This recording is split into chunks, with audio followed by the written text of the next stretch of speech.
Welcome to the Betting Above the Rim podcast. Today's date is May 23rd. We've hit it, folks. The double nickel, episode 55 of the Betting Above the Rim podcast. We can't thank you enough for listening to this, as we have gotten started this podcast basically in October, and now we're all the way almost to the NBA season. In today's podcast, we're going to go through 4 topics. Number 1, JB Bickerstaff fired earlier today from the Cleveland Cavaliers. What does that mean moving forward? We'll talk more about the roster that's in place, and I'll give you the guy that I would hire to coach the Cleveland Cavaliers. Next, after a thrilling win in which Dallas seized home court, we will preview game number 2 of the Western Conference Finals between the Dallas Mavericks and the Minnesota Timberwolves. Next, we head to the W. And while we talk about the big names of Asia Wilson, of Brianna Stewart, of Alyssa Thomas, I'm going to give you a sneaky pick that you should be looking at the MVP market and a team with one of the best coaches in the WNBA, how this team can make a sneaky run to a playoffs. I'll give it away once we get there. And lastly, after the lottery is settled and we go through everything, I'm going to give you right now my top 5 mock draft. Remember, this top 5 is not based on what everybody's saying. I'm looking at it from a coach's perspective. Who would I draft if I was the GM of these teams in the top 5? And let's get started with JB Bickerstaff being let go earlier today, as Adrian Wojnarowski reported that JB Bickerstaff, that led the Cleveland Cavs to the conference semifinals and 99 wins in the last 2 regular seasons, has been let go. And honestly, folks, this is not a stunning move, in my opinion. I was expecting it. In fact, I could say, what took so long to get rid of JB Bickerstaff? And that's not a knock on JB, because he has done a really good job of taking this Cleveland Cavalier team and really stepping them up and making them a much better franchise. But when you get to a point, folks, is sometimes you have to let go of the coach to allow the organization to move forward. And you look at a JB Bickerstaff and what he has done with Cleveland as the head coach for 5 seasons. You look at JB Bickerstaff, a team that missed the playoffs his first 2 years. Year number 3, right? They go 44-38. They were playing really good basketball. They were the 7th seed. And if you remember, they lost 2 games and did not get into the playoffs. Then 22-23. They get Donovan Mitchell. They up their win total from 44 to 51, right? 2nd in the Central. They get Donovan Mitchell. And then they go and they play New York, and they get absolutely bullyballed 4-1, in which I thought that Tom Thibodeau ran circles around JB. So what happens? The pressure's on JB now, right? Because you got Donovan Mitchell. And remember, folks, he can leave after next year. So what happens this year? 48-34. 2nd in the Central again. They get by the first round. And think about this, folks. And I want people to understand why I just didn't like this. Cleveland could have been a 2 or a 3 seed. They tanked the last regular season game so they could play Orlando. It wasn't even about a run to maybe the conference finals or winning an NBA championship. It was, let's get the best first round matchup for us so that we can give ourselves a chance to get out of the first round. That was the low-hanging fruit. And what happens? They go 7 games with Orlando, which I expected. A series in which Jarrett Allen, the starting center, doesn't even suit up in a game 7 for the bruised ribs. And then we go on to the Eastern Conference Finals. They're tied 1 game apiece. They go down 2-1. Uh-oh, Donovan Mitchell, out. Doesn't play the last 2 games. They're down 3-1. Uh-oh, Caris LeVert, he's out in an elimination game. And Darius Garland, the other star, if you want to call him that, in the backcourt, shoots 1 of 8 in the second half of an elimination game. I know we got the assist. I know Evan Mobley went off. But your best scorer goes 1 for 8. Let me tell you something, folks. They tuned themselves out to JB Bickerstaff. JB Bickerstaff could not come back to this locker room. When you looked at what happened in New York, with OG Anunoby, who couldn't even walk, play and try to play a Game 7. A Josh Hart that had no business on the floor in a Game 7, playing with the abdominal injury. A Julius Randle who tried to play with a shoulder injury for a couple of months and was forced out and was trying to get back for the playoffs. A Mitchell Robinson that shouldn't have came back and came back way too early from the ankle injury to go back out. See, that's a guy in Tom Thibodeau that has the respect of his players. JB Bickerstaff did not. And it's not a fair business, folks. Players run the locker room. They run the locker room in the NBA, folks. They run the locker room in college. If you don't win enough in college basketball, the kids can turn south on you in any minute. And once the players turn on you, you never get them back. So now it sets up an interesting offseason because Domino 1 is just dropped for Cleveland. Domino 2 is now going to be who's going to be the next head coach. I'll get to that in a minute. Domino number 3, Garland or Spider?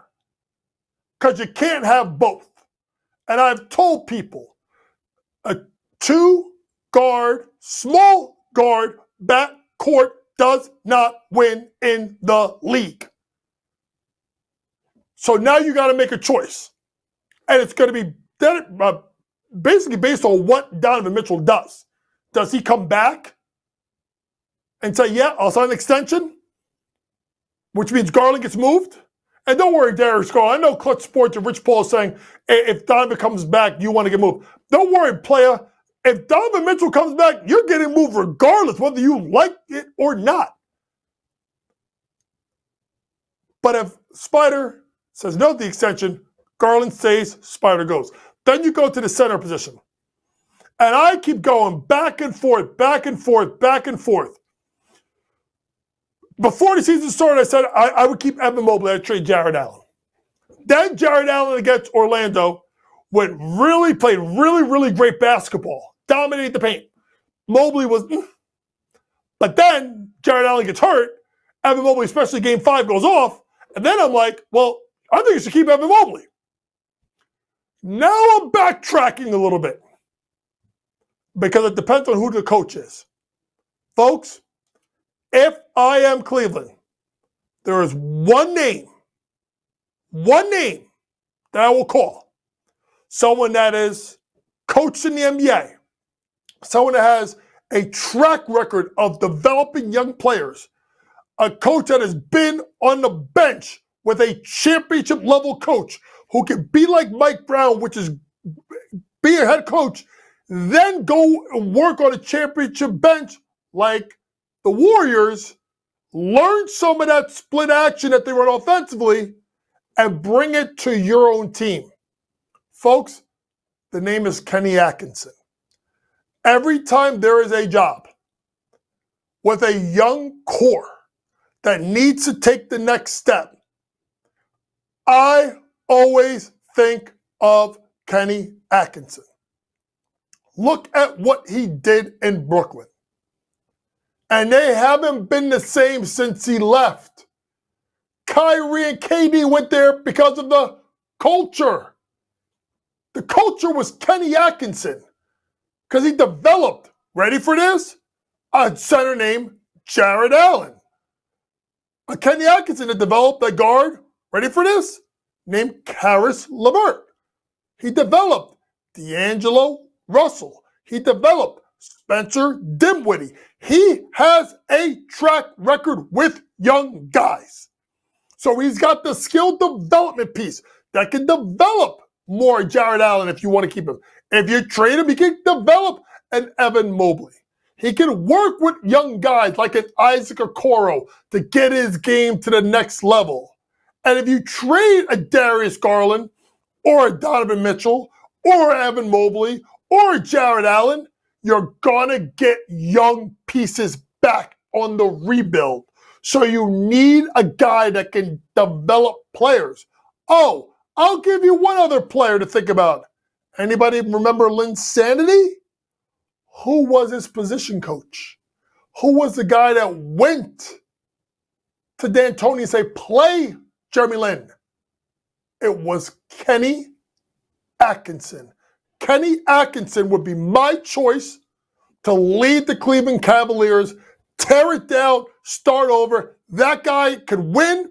That guy can develop players, and that guy can build culture. Kenny Atkinson should be the first name, the second name, and the last name that the Cleveland Cavaliers go after. Remember, he got hired by Charlotte, and he backed out. This is the job. Kenny Atkinson to the Cleveland Cavaliers. Let's move on to the Western Conference Finals, in which Game 1 was seized by Dallas in a 108-105 win.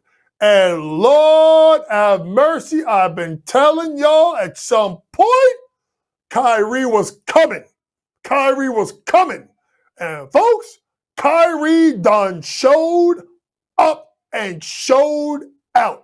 30 points, 24 points in the first half, and really got, I'm going to just say it, he put the Mavs on his damn back. And he said, come with me. I am going to be the one that I'm going to take us there, because at that point, Luka was not playing well. They got into the pick and roll game. They got Kyrie to his spots. And Kyrie went to town in that first half. But what's so great about Dallas is, as great as Kyrie was in the first half, shooting 11 of 14 from the floor, the second half, it got flipped. And then it went to Luka. As Kyrie did not play well in the second half, shooting 1 of 9 from the floor, right? Still had 4 rebounds and 3 assists. Luka done woke up and gave you 19, 5, 3, 2, 1. Lift off, 2 for 4 from the three-point land. And this is why Dallas becomes such a dangerous team. Because they got 2 dudes that can go get a bucket. And that's what's amazing about what I saw, is they could trade who's Batman and who's Robin. Kyrie had been robbing the whole last series versus Oklahoma City until the second half of Game 6. And he started to assert himself offensively. It carried over, and that becomes a major problem. Speaking of major problems, you know who was a major problem? Derek Lively II. Now, I messed up. I went on Pharrell coast to coast. I said under 6.5 rebounds. I got this whole thing wrong. 9 points, 11 rebounds, 3 assists, 2 blocks, a plus 19. You look at what Lively and Gafford gave you, and you want to just put them together, right? The two of them, right, gave you 19 points, 20 rebounds, 3 blocks, versus Rudy Gobert. A Rudy Gobert who ended up with 12 points and 7 rebounds and became relatively ineffective in his 37 minutes. So the big thing I would do if I were Jason Kidd is I would keep the lineup the same. By the way, line is out. Minnesota, minus 5.5. Over under 207.5. I would keep the starting lineup the same, but I would make sure that Derek Lively and them young legs get you about 25 to 30 minutes a night, because I liked what I saw. Now for Minnesota, let's be honest. They lost a tight game by 3. And Kat shot 6 of 20, and Ant shot 6 of 16. And they didn't get out in transition and run and play with more pace. But I'm going to tell you this right now. If you just think this is just going to be an easy series, I got nothing coming for you. This is going 7. Because they're getting contributions from other guys that have stepped up. They got great contributions by who's becoming one of the best. Let me take this back. Who may be the best 3-and-D guy in the NBA right now, and Jaden McDaniels. 6 of 9 from 3. 24 points, 4 rebounds, 3 assists, and a steal. Right? You got great play out of the pride of St. Anthony High School in Jersey City. Kyle Slow Mo Anderson, 5 of 8 from the floor, 1 of 3 from 3, 11 points. And then speaking of Jersey, Jersey staying up. I already gave Kyrie his flowers. I just gave Slow-Mo his. Let's go to Asbury, right around the corner from me. Naz Reid, 15 points, 5 rebounds, 2 assists. I would start looking at Naz Reid's points props because I think with the pick and roll game and getting Rudy Gobert in trouble with that, I think you got to go to Naz a little bit more. 37 minutes for Gobert in game number 1. 24 for Naz. I think this is going to go more. Naz Reid should be in about the 28, 29 minute. So I think he takes some of the minutes away from Rudy. Although they could also play Naz with Gobert and make Naz the 4. It's going to be an intriguing series, folks. It's going to be so intriguing. I fully expect Minnesota to win game 2. I think they cover the spread. I think this is 1-1 heading to Dallas.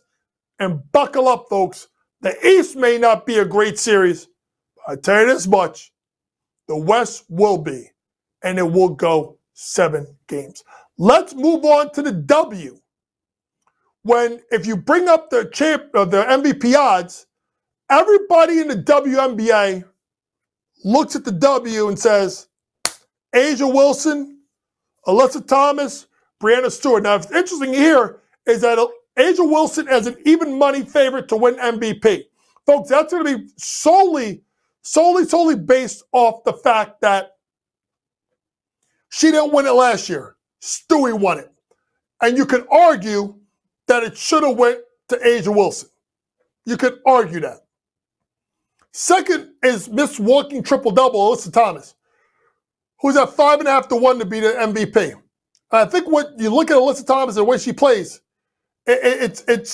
she builds stats, but she also plays for the best defensive team. Now, I'm a little concerned that as Breonna Jones starts to get going, her rebounding prop is going to come down. Her stats are going to come down. Third is Stewie. Stewie was second. Now she's third. And that's going to be because she hasn't gotten off to the start that she has, but that's because of Sabrina's playing well. JJ Jonquel Jones, another walking double-double, is playing well. Benajelani Hamilton's doing her thing. Vandersloot, they don't need Stewie to put up the huge numbers. But if Matt could pull up this girl right here, this is the sleeper pick. Napheesa Collier. Y'all know about Napheesa Collier? Look at these stats to start the year. 24.5 points per game, 10.5 rebounds, 2.5 assists, 2 blocks, shooting 40% from 3. You got to realize, first things first, Napheesa Collier comes from the Blue Blood program. That is UConn. Napheesa Collier, that's a 3-time WNBA All-Star, 2-time WNBA All-Defensive Second Team, Rookie of the Year, first team All-WNBA last year, second team in 2020.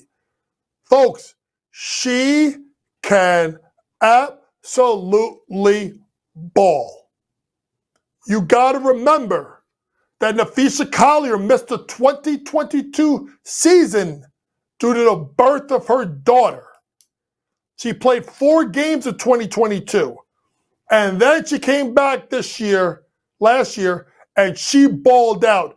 getting you 21.5, 8.5, 2.5 assists, 1.6 steals, 1.2 blocks.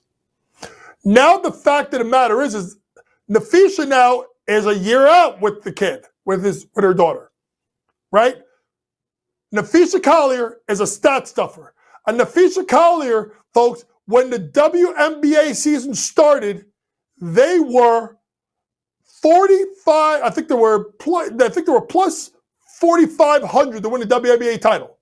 They're already down to plus 4,000. They went from like the second or third worst odds in the WNBA. Right now, today, they have the fifth best odds to win the WNBA championship. They also have Cheryl Reese, who's one of the best coaches in the history of the WNBA. You don't know about it? Go look it up.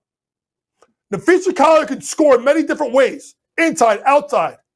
She can dish the pill. She can shoot it from three. She can rebound. She can lead the break, and she makes her free throws. Folks, value play right now. Napheesa Collier, it was at 11-1. She's now at 13-1, 12-1. Right now in FanDuel, right this second, she's at 13-1 to win the WNBA MVP. And they got a little sleeper underneath there too, named Collier, a.k.a. Walking Bucket. That's another girl that can score and score at will. Asia Wilson probably wins the WNBA Most Valuable Player. But if you want a value play, it's surely on Napheesa Collier. And if you want to put a couple of pennies on Collier, a.k.a. Walking Bucket, I ain't mad at you one bit. Last thing with the WNBA before I move on. FanDuel, I just pulled it up, had an interesting thing. Odd. Indiana Fever to make the playoffs is minus 188. Not to make the playoffs, plus 146. Caitlin Clark's been good, and we'll talk about her next week. But right now, they got problems scoring. I would take the plus 146 for the Indiana Fever not to make the WNBA playoffs based on right now. Let's end today's podcast by talking about the NBA draft. The NBA had their lottery, and I wanted to give you guys my top 5 picks in reverse order. I'll give them to you, and I'll talk about real quick why. Number 5, I have Detroit selecting Reed Sheppard. Number 4, the San Antonio Spurs selecting Nikola Topic. At number 3, I have Houston taking the big man from UConn, Donovan Mitchell. At number 2, I have the Washington Wizards taking Zachary Richier. At number 1, the perimeter favorite to go number 1, I have Atlanta to take Alex Sarr. And let's start with Reed Sheppard, a guy that I think would fit in perfectly in Detroit. Why? I don't think Cade and Jaden Ivey work. I'm going to say it. I wouldn't be surprised if Jaden Ivey either becomes an elite sixth man or Jaden Ivey gets moved. I like Reed Sheppard to slide into that spot. And Reed Sheppard is a tremendous shooter. I can play off the ball, doesn't need the ball in his hands to create, can spot up knockdown shots, kind of like a Dante DiVincenzo is for New York. Reed Sheppard, number 5 to Detroit. Number 4, Nikola Topic. Why? They need a point guard. Listen, I like Trey Jones.